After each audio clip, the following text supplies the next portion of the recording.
Islamic front Bangladesh ইসলামী ছাত্র সেনা চট্টগ্রাম মহানগর শাখার নেতৃবৃন্দ, বিভিন্ন থানা শাখা থেকে আগত সম্মানিত কর্মী ভাইয়েরা, আসসালামু আলাইকুম ওয়া রাহমাতুল্লাহি ওয়া বারাকাতুহু। ওয়া আলাইকুম আসসালাম ওয়া রাহমাতুল্লাহ। আজকে আমাদের অত্যন্ত প্রাণের সংগঠন ইসলামিক ফ্রন্ট বাংলাদেশের আজকের এই প্রতিষ্ঠা বার্ষিকী দিনে জাতীয় কোন রাজনৈতিক বিষয় নিয়ে আমি আপনাদের সম্মুখে কথা বলতে চাই না। এই বিষয়টি একান্ত আমাদের ইসলামিক ফ্রন্ট বাংলাদেশের সম্মানিত নেতৃবৃন্দ বলবেন। আজকের এই কর্মী সম্মেলনে যারা আমার ইসলামী ছাত্র সেনার ভাইয়া এসেছেন, আমি আপনাদেরকে শুধু একটু স্মরণ করিয়ে দিতে চাই যে আমরা যেই পথের প্রতীক হয়েছি, যে আন্দোলনকে তার অভিষ্ট লক্ষ্যে পৌঁছে দেওয়ার জন্য যে পবিত্র দায়িত্ব আমরা আমাদের কাঁধে তুলে নিয়েছি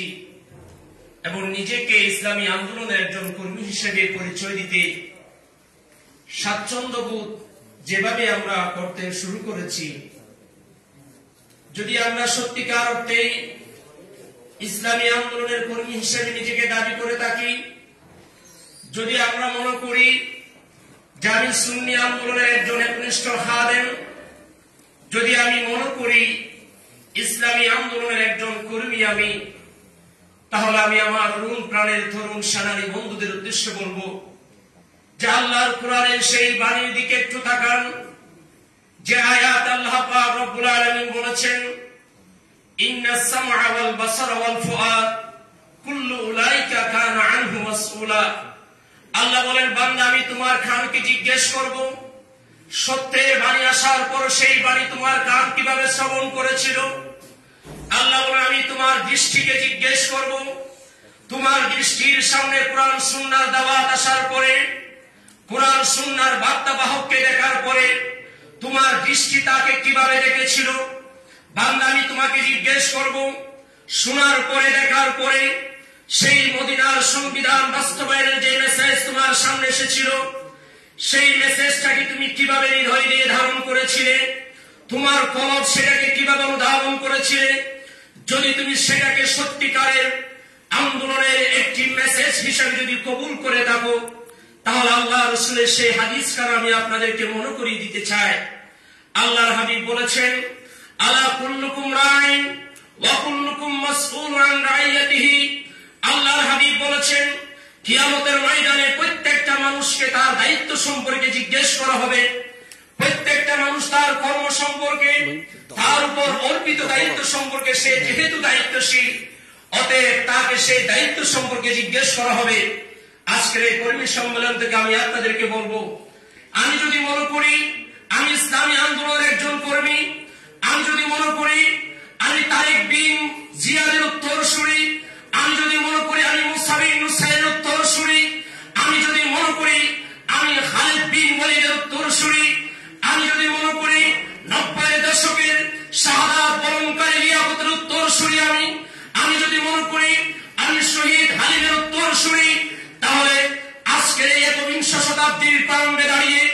যে সমাজটাকে সেকুলারিজম গ্রহণ করেছে, যে সমাজটাকে নাস্তিকবাদ গ্রহণ করেছে,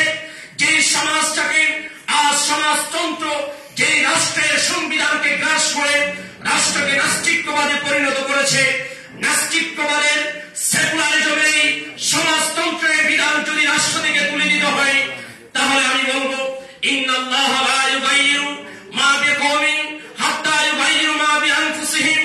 আল্লাহ বলেন, আমি ওই জাতির ভাগ্য ততক্ষণ পরিবর্তন করি না যেই জাতি তার ভাগ্য পরিবর্তনে এগিয়ে আসে না। তাই আমি আপনাদেরকে পরিশেষে আহ্বান জানাবো, আমরা যতই সমাজতন্ত্রের বিরুদ্ধে বলি না কেন, আমরা যতই ধর্ম নিরপেক্ষতার বিরুদ্ধে ঢুকর তুলি না কেন, আমরা যতই নাস্তিকবাদের বিরুদ্ধে আন্দোলন করি না কেন, যতক্ষণ না আমি আমার ভেতর থেকে জানবো, যতক্ষণ না আমি নিজে নিজের উপলব্ধি করবো যে আমি একজন সত্যিকার ইসলামী আন্দোলনের কর্মী, আমার নেতা অধ্যক্ষ আল্লামা জয়নুল আবেদিন জুবাইর, আমার নেতা উলাদ রাসূল আল্লামা সৈয়দ মুহাম্মদ বাহাদুর শাহ মুজাদ্দিদি, তাহলে আমি অনুধাবন করতে পারি আমি সত্যিকার ইসলামী আন্দোলনের কর্মী। আর এটাই যদি আপনার হৃদয়, আপনার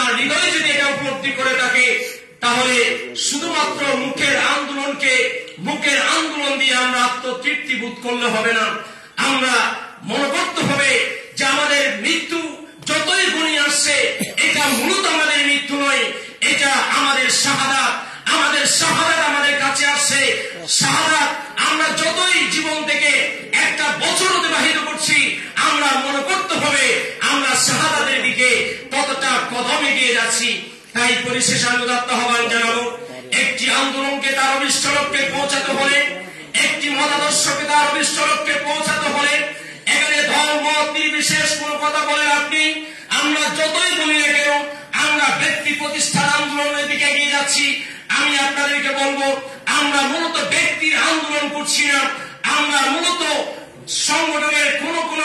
আন্দোলনের একটা আন্দোলনকে তার অভিষ্ট লক্ষ্যে পৌঁছাতে হলে আমরা আদর্শবান নেতার ভিত্তি করে, যে নেতার ভিতরে আদর্শ আছে সেই নেতার আদর্শকে বুকে লালন করে আমরা আমাদের সংগঠনকে তার অভিষ্ট লক্ষ্যে পৌঁছে দিতে চাই। এই আন্দোলন, এই মেসেজ যেন আমরা আমাদের জীবন, আমাদের পারিবারিক জীবনকে যেন আমরা আমাদের এই আন্দোলনের সাথে সম্পৃক্ত করতে পারি, এই আহ্বান ব্যক্ত করে ইসলামিক ফ্রন্ট বাংলাদেশের 30 বছরের কি কাজ হয়েছে, 30 বছর কিভাবে কেটেছে, সেই বিষয়টা আজ আমরা মাথা থেকে ফেলে দিয়ে আমরা আগামী 30 বছর কিভাবে এগিয়ে যাব, আগামী 30 বছরের পরিকল্পনা কি হবে, আগামী 30 বছর আমরা রাষ্ট্রের কাছে, সমাজের কাছে, দেশের মানুষের কাছে আমরা কি মেসেজ দিতে যাচ্ছি, আজকের বিষয়বস্তু হোক, আজকের প্রতিবাদ্য বিষয় হোক, এই বিষয়টা যে আমরা আগামী 30 বছর আমরা কি করব, কি বাস্তবায়ন করব, এই বিষয়টা মাথায় রেখে ইসলামিক ফ্রন্ট বাংলাদেশ যেন তাদের আন্দোলনকে যেন আমাদের ইসলামী ছাত্র সেনার নেতাদেরকে নিয়ে, ইসলামী ছাত্র সেনার কর্মীদেরকে নিয়ে যেন এই আন্দোলনকে সামনের দিকে এগিয়ে নিয়ে যান, এই আহ্বান ব্যক্ত করে ইসলামিক ফ্রন্ট বাংলাদেশের আজকের এই প্রতিষ্ঠা বার্ষিকী সফল হোক, সার্থক হোক। আসসালামু আলাইকুম ওয়া রাহমাতুল্লাহি ওয়া বারাকাতুহু।